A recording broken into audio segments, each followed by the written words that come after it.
Il ne se passe pas un seul jour sans qu'il y ait des dingueries de faites par nos hommes politiques et des gens qui nous représentent à l'Assemblée.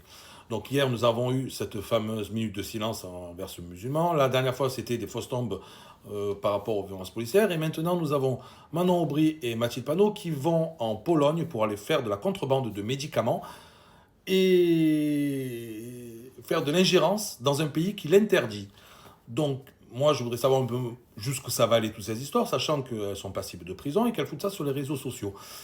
Je veux savoir ce qu'elles vont aller. Elles vont faire quoi la suite des go fast? Elles vont revendre de la drogue? Parce que moi, je ne sais pas, mais ces gens-là, pour moi, ne me représentent pas. Moi, quand je pense qu'il y a quand je pense qu'il y a des gens qui votent pour ces gens-là, moi, je me dis, qu'est-ce qu'ils ont dans la tête?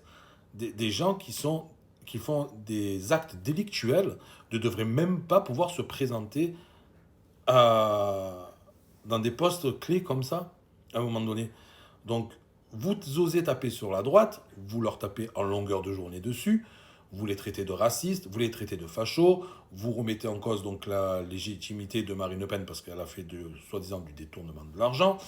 Et là, qu'il y a des go fast, enfin qu'il y a de l'intrusion dans un pays étranger qui vont revendre des médicaments alors que le pays ne veut pas, qui a un triple fichier S qui a été qui a fait de la prison, que nous avons un Dologu qui a eu aussi une peine parce qu'il a frappé une prof.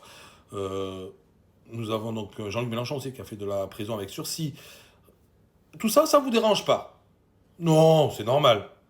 À un moment donné, les gars, il faudrait peut-être redevenir sur Terre et, et remettre les choses à leur place et dire vraiment qu'il y a un problème dans notre classe politique. Mais vraiment, il y a un gros problème dans notre classe politique. Est-ce que ces gens vous représentent, les gars? Si vous me dites oui, c'est que vous avez un problème. Moi, je ne veux pas que mes représentants soient des délinquants. Je ne veux pas. Des gens qui vont aller dans les pays étrangers faire des actes délictuels, je ne veux pas. À un moment donné, occupez-vous des problèmes de la France et après on verra. Donc je vous laisse écouter un petit peu ce qu'elles ont mis et sur ce, je vous laisse. Je vous dis à demain pour une nouvelle vidéo. N'oubliez pas de liker, repartager et de vous abonner à moi. Ciao, ciao. Alors là, on est à Berlin, il est 8h et on va avoir quelques heures de route. Je suis avec Mathilde. Salut.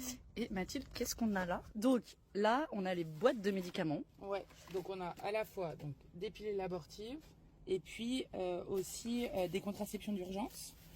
Donc on les a découpées pour que ça prenne Il y a moins de eu un place, petit atelier découpage que ça soit nocturne. plus facile à... Ça, c'est, Voilà. par exemple, c'est les contraceptions d'urgence. Ici, on a... Alors, ici, le mifepristone, c'est la pilule abortive qui arrête la grossesse. Et puis ensuite, celle qui permet d'expulser tout ce qu'il y a dans l'utérus, ici, hop, qui est le misoprostol, évidemment. Bien prononcé. Donc là, on va faire quelques heures de route qui vont passer très rapidement et arriver, on espère dans la journée, si tout va bien, à Varsovie pour pouvoir remettre ces pilules abortives au premier centre d'avortement qui a été ouvert en Pologne, à Varsovie, par des militantes féministes extraordinaires, alors que le droit à l'avortement est toujours pas autorisé et pourtant on est bien dans l'Union européenne. Donc voilà, la solidarité concrète en action contre les fachos qui s'attaquent à nos droits.